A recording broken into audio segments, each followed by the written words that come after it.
Small anecdote, actually. When I moved to Fukuoka, first from Canada, I actually lived down the street from the Dancing Penguin when they opened. Excellent. They first opened shop. And we were just trying to find a house for ourselves, and then we found one out in Judamaru. And yeah, it's awesome to hear that Dancing Penguin is making things go. So that's really wonderful. I definitely got to go. I got to go because I miss the guy. He's awesome. He's a really nice character and just, yeah, really neat. So, what the heck is going on with AI? Oh man, so many things. So I'm going to just distill it down to just one like narrow path of stuff. But there has been so many cool things happening in AI.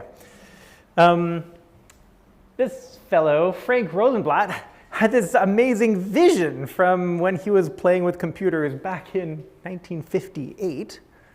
He came up with this perceptron, kind of a mathematical formula for how you would make a neuron, like a computational neuron. And he was thinking, like, if we just combine these in certain ways, we should be able to get like organic like behavior. And so his thing was, we're about to witness the birth of such a machine capable of perceiving, recognizing, and identifying its surroundings without any human training or control.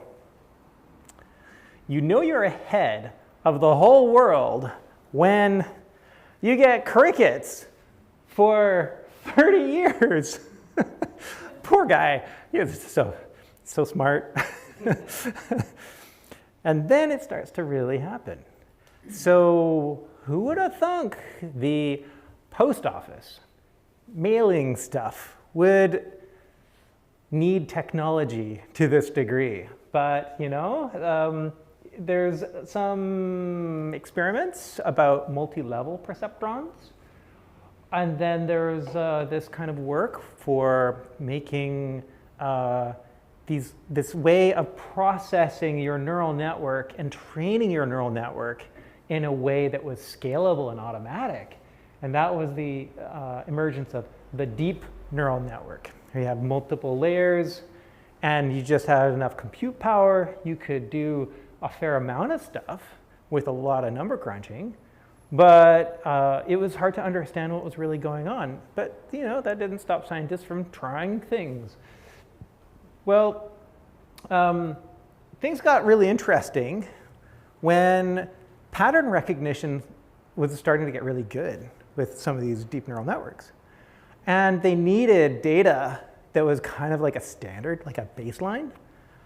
So the guys at the post office and some of the researchers there were you know, involved with NIST. So I don't know if there's like a National Institute of Standards and Technology.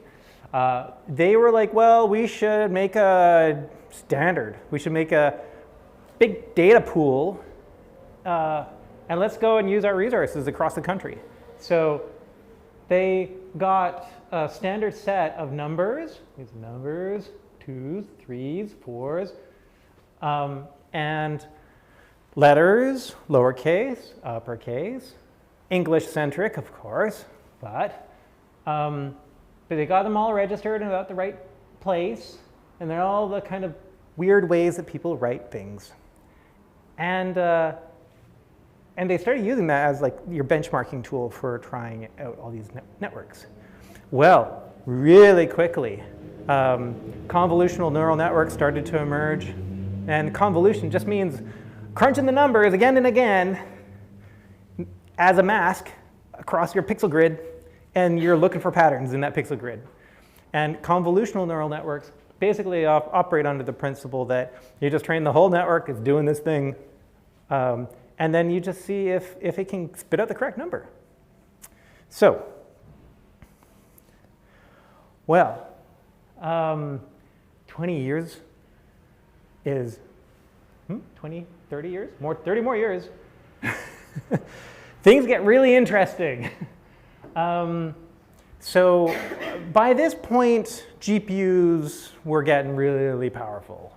They were starting to apply it to really deep and complex neural networks. There was attempts at making games, like games that could be, or sorry, not game playing AIs that could try to like beat you at a game of chess or beat you at a game of Go. So AlphaGo was, Deep Brain's like amazing breakthrough using something called a transformer.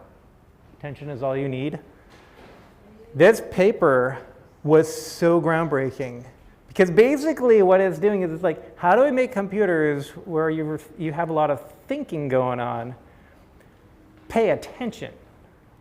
So you're not like training your whole neural network across the board. No, you put attention on a subset of your neurons and train that. Well, then you get automatic specialization within your neural network. Well, that was cool. So they started getting real performance out of their Go playing champion. It was blowing people away how fast this thing could train itself. Right about this time, 2018, I moved to Japan. Well, Google has another AI team that were also experimenting with large language models, and one of them was BERT. Well, BERT was creating this like intermediate language. It kind of self-invented a intermediate language based on all the language translations for all the different training sets and things. It was starting to build a general understanding of language, and it's automatic. So this BERT model was a real breakthrough in language understanding and language translation. Well, they applied it immediately to Google Translation. Woohoo! Here I am in Japan, and suddenly Google Translate got real good. Google Translate isn't just gibberish anymore. I can understand some Japanese.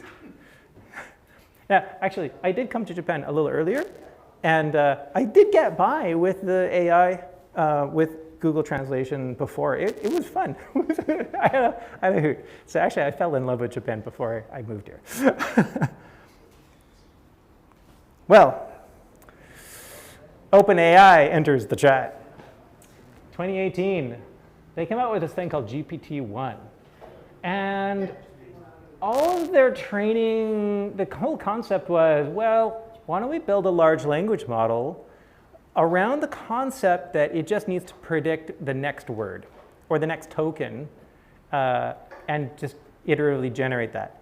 Well, the results came out surprisingly good. Like it was able to like fill in, like it was predicting what to fill in.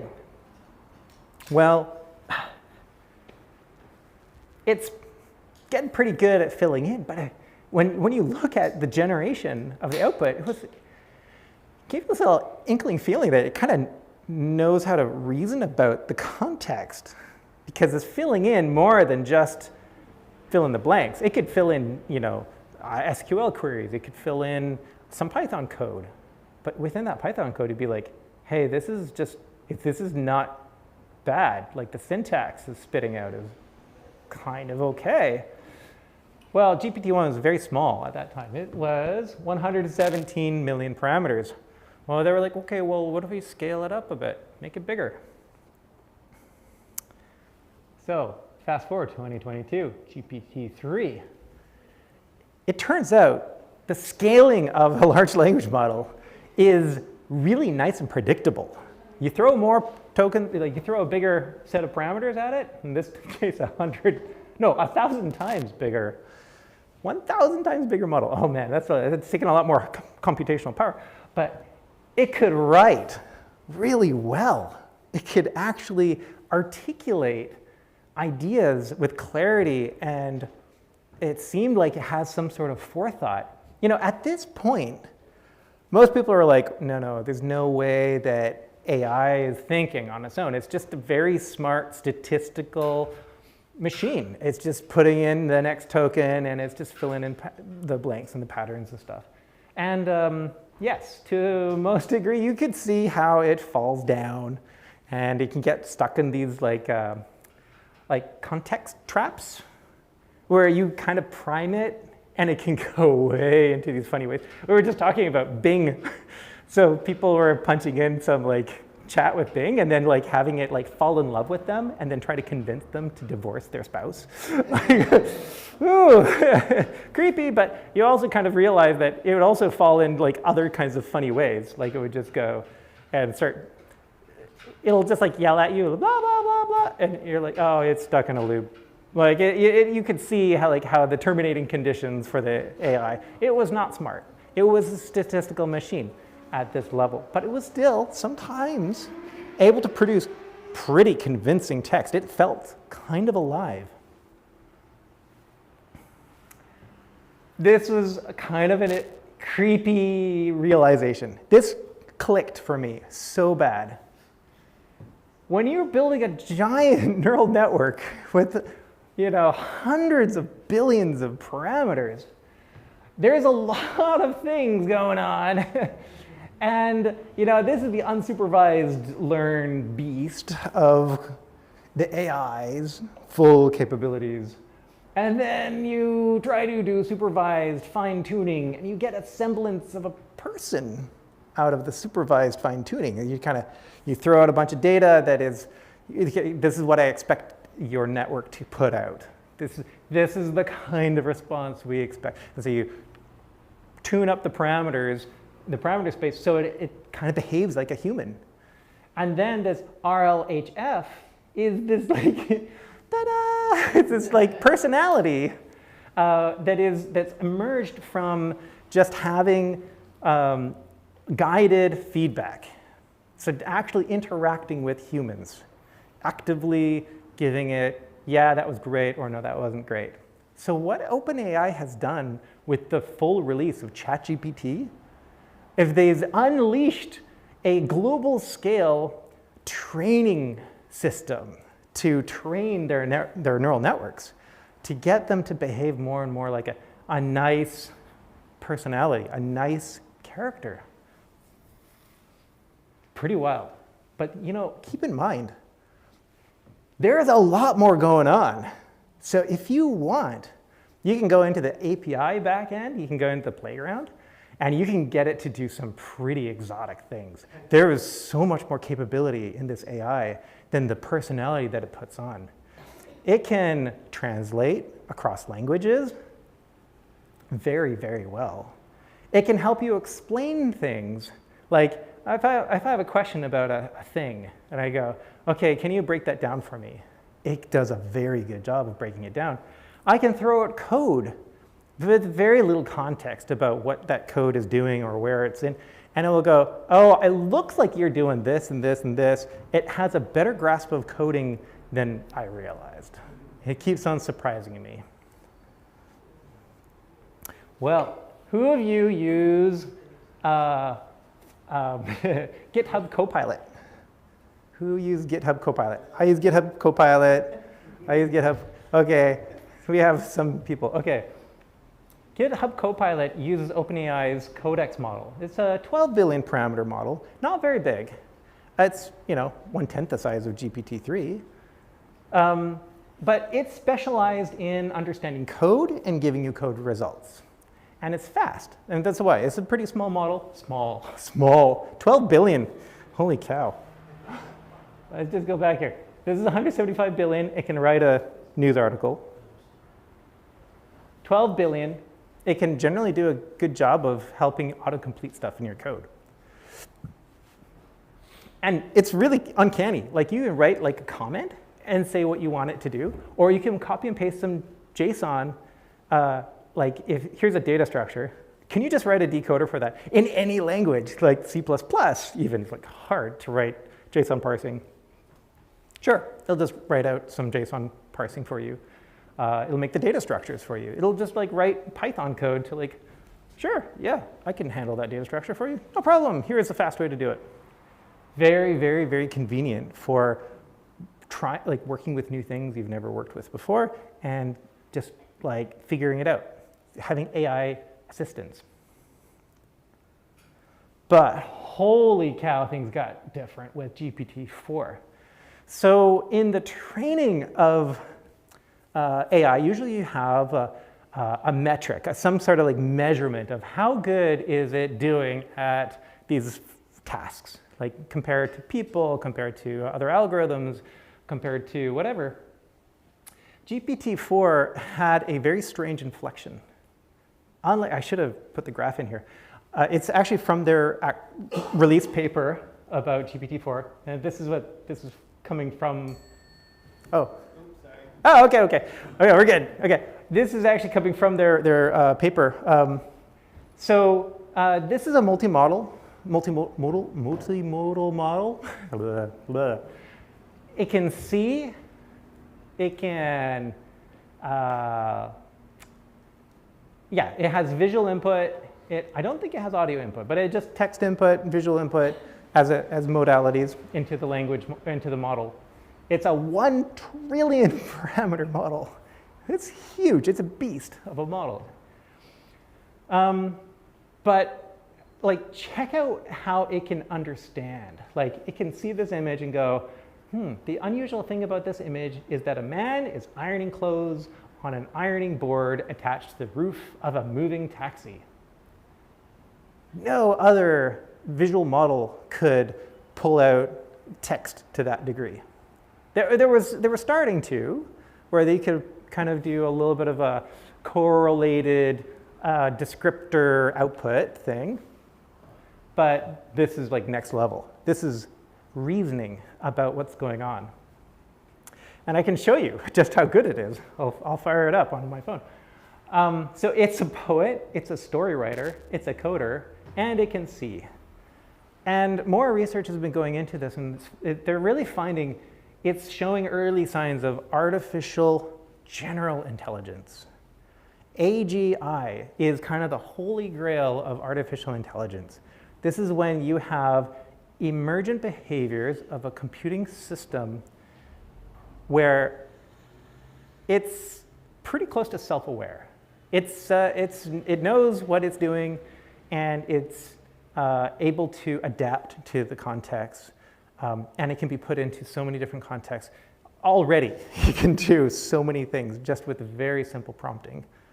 If you get a chance to play with GPT-4, like in the sandbox, you'll find out, actually even just GPT 3.5, you'll find out that you can do fairly simple prompt scripts to get it to behave like certain kind of characters and behaviors.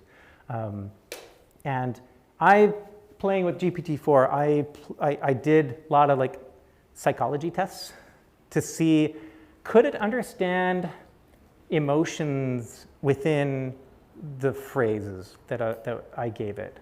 Could it break it down and get a mental model of emotional content? And it nailed it again and again. And this is not trained on emotional modalities, not at all. This has been an emergent behavior. It's modeling what is going on in our heads, our human brains. It's got a pretty good grasp of it. Okay, so what about art? Well, art has also been solved, but in a totally different way. This is using what's called diffusion. So not predicting next token, no. Most AI models have been built around this concept of it gets smaller, you get this little set of numbers in the middle, and that's your embedding, your embedded space. And then it expands back out, and it tries to figure out from the end it tries to predict what came in from the beginning. Okay, so the reduce, expand, compare the differences. Okay, so you can do a lot of training with that, creating embedding spaces that, varying scales. This is different. This is wide pipe, end to end. And the trick with this is that you give it some text and an image that are related to each other as the training set. And then you add noise, and you tell it, can you recover the original image? So you're training the neural network on recovering the original image from the noise. And you just make it noisier and noisier and noisier until you have nothing but noise. Completely random noise. All right, here's a text description. Try and generate an image that's kind of like it. And this type of regime and this structure of the neural network being so wide makes it highly susceptible to it's highly suggestible. So, but just by using the right words, you get images out of it that are really good. But there's another company, small company, 11 people, and they're getting this out of diffusion models.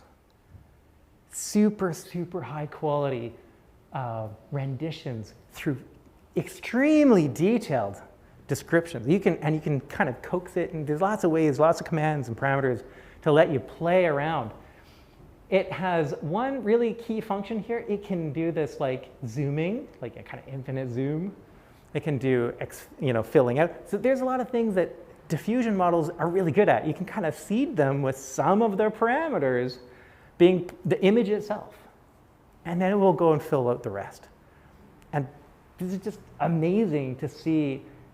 It can do all these functions, scaling up, scaling, and just generating. Tiny company. They haven't released their secret sauce. They just keep on releasing new models. Rumor has it, they're using a combination of a large language model network with diffusion-based training. Why not put the two together? This is pretty cool. Super high quality outputs. And DALL-E is kind of a similar thing. It also uses a diffusion kind of like structure. DALL-E is also OpenAI. But yeah, Midjourney is just nailing it. Super good. All right, so I'm just going to finish it. I'm running a little over time. Well, we're in for a roller coaster of new things that the human species is going to be able to do in the near future. This guy, Azar Raskin, I highly recommend you just check out his YouTube, using AI to decode animal communication. What if we could understand all the animals in the world? We have this big gap between how animals understand each other and how humans understand each other.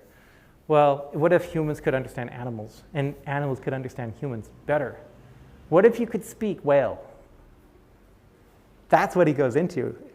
And he goes into this amazing breakdown of how it all works. It is so cool. We're right on the cusp of breaking one of the most fundamental barriers of being able to connect with the whole world. Pretty wild. So, with that, do you have any questions? Thank you very much. It was very intriguing. So we'll open the floor to questions. We'll pass this mic around.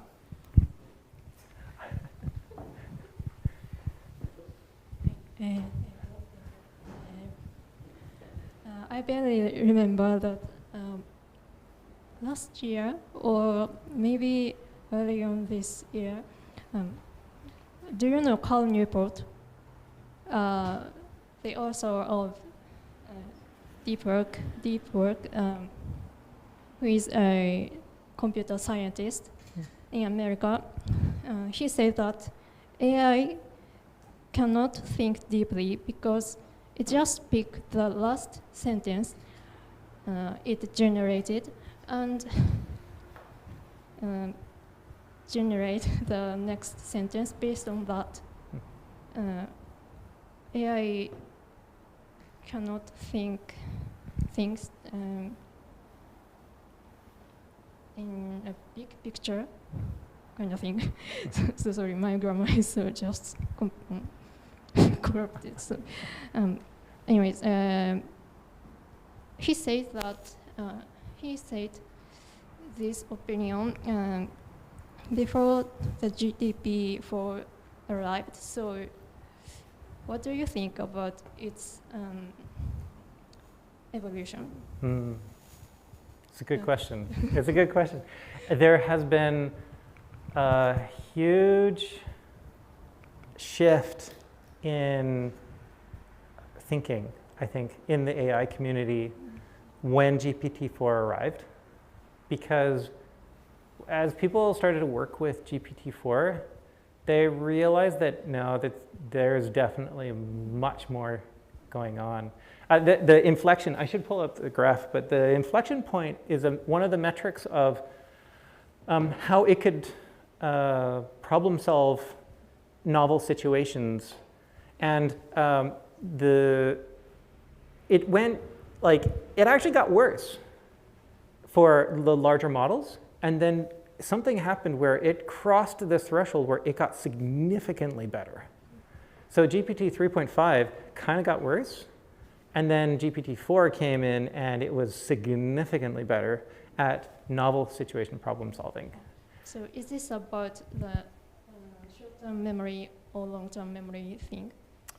So short-term versus long-term. So there is a limited window of input that you can put into this kind of, it's like you take this set of tokens, and then you shift it by one, and you crunch the next token. Next. So GPT-4's token space is actually quite small because it's going into a huge network, but then the input window is quite limited. Whereas GPT 3.5, they have a model where they trained it to be like this huge token window. So I forget how big it was. It's like, I don't know, does anyone know how big the GPT 3.5 large token window was? It was like 36,000 or something. Huge token window. And what's kind of neat about that is you can give it a whole like research paper or a whole document, and you can ask it to summarize, and it does a really good job of that summarizing. Well, what if you could do that summarizing, put that into like a short-term memory buffer, and feed that back into a GPT-4 level model? Now you have this kind of thing of like, you have short-term memory, but long-term understanding. It's like compressing knowledge into, here's your context, now reason about it. So now it's having an opinion, just like modern training result, just an opinion, like human. Like a human. We have a short-term memory and a long-term memory, and we have to sleep to help us move our memories from short-term into long-term. That's very similar to how you would train an AI model. Now, the big thing is these models are frozen. It's like they have a brain malfunction, and they can't learn in their long term. They just have short term that they can work within. It's inconsistent, just as not consistently awake, but Speaking to the mic. Oh, sorry. So sorry. Yeah. It's like just not like human. Unlike human, they they awake inconsistently. Only when people ask something. Right. So it cannot be like human, but it started to have some mind and opinion.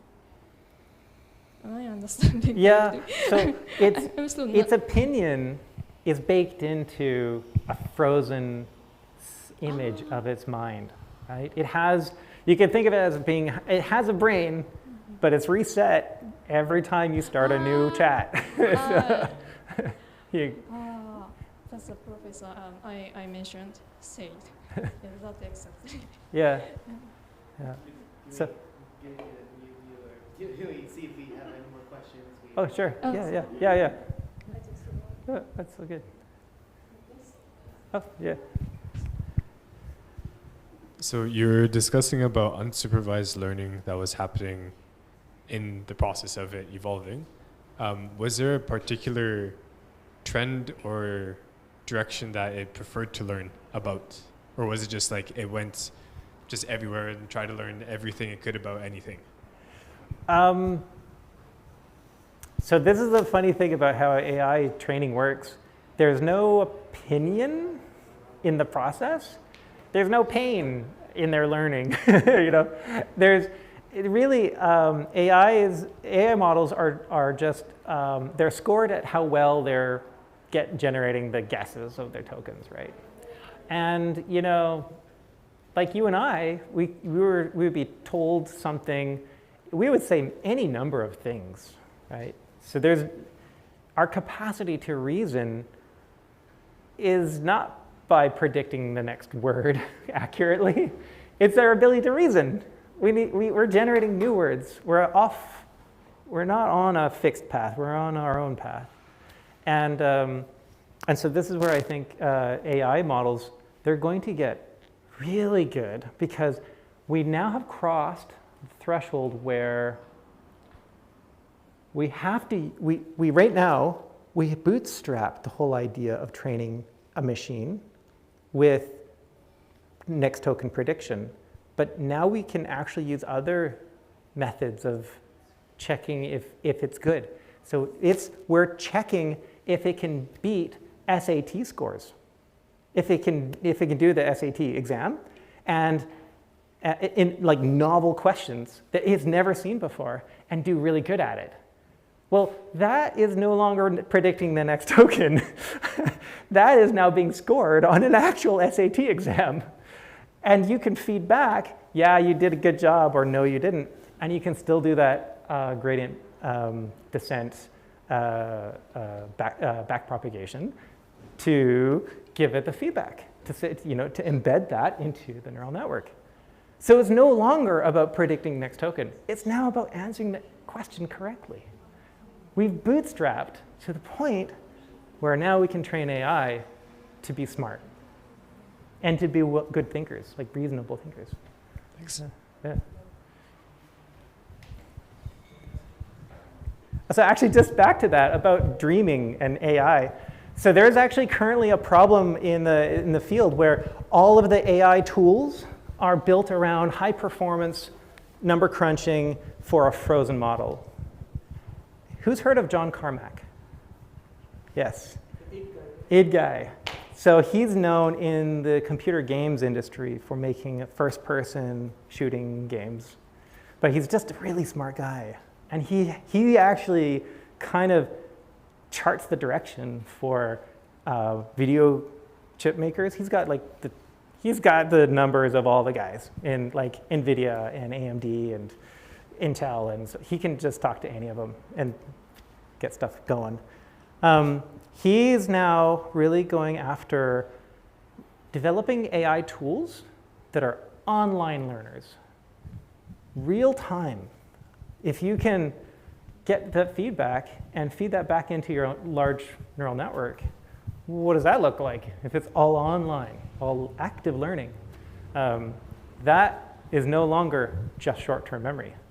Now you have short and long-term memory that's actively learning. And that's pretty exciting, but it's also really dangerous because, well, if you have online learning and you don't snapshot your data really well and you reevaluate, your neural network, your models can just turn into mush really quickly. So there's that problem where it's really hard to get good, stable neural networks that can be online too.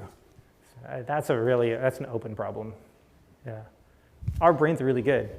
We forget.